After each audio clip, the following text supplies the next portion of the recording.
Good day, I'm Lorraine Mendez and this is your Jis News for Wednesday, February 17. Over 2,000 residents are finding it easier to travel between Limehall and St. Anne's Bay after the upgraded Limehall Road was recently reopened.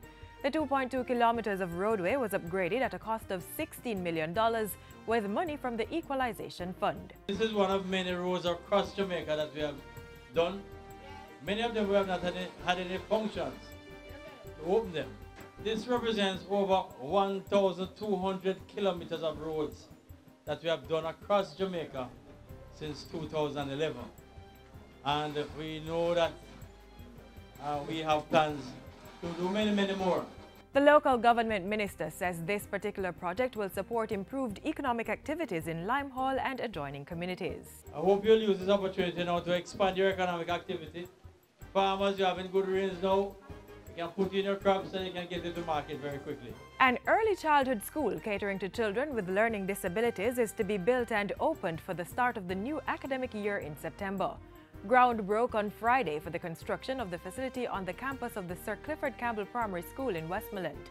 A memorandum of understanding was also signed between the Ministry of Education and Rock House Foundation to facilitate the project. This academy will become part of a suite of special needs facilities established by the government, and the Ministry of Education, under whatever leadership, will offer full support of trained staff and of full facilities to match the generosity of others and the needs of our people.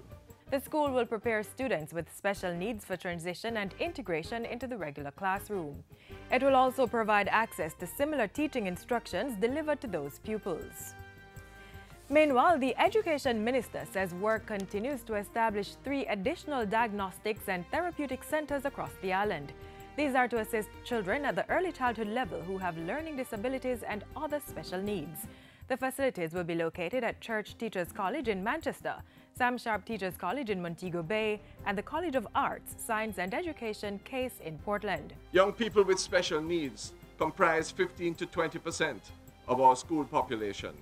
The Ministry of Education is committed to ensuring that students with special needs and learning challenges receive the opportunity to fulfill their full potential.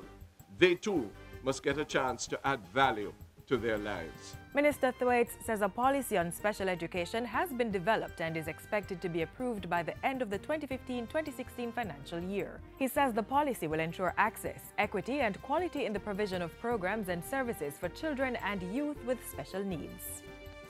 Still on education, 159 students along with staff of the Holy Family Primary and Infant School are the proud beneficiaries of an $8.9 million upgraded infant department. The Jamaica Social Investment Fund provided the bulk of the funding, while the community contributed $2.6 million. The infant department was outfitted with new windows and doors, a play area with outdoor green space, renovated bathrooms, and more.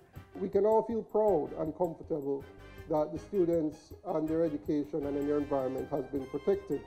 The project took just 3 months to complete and forms part of the European Union Poverty Reduction Program.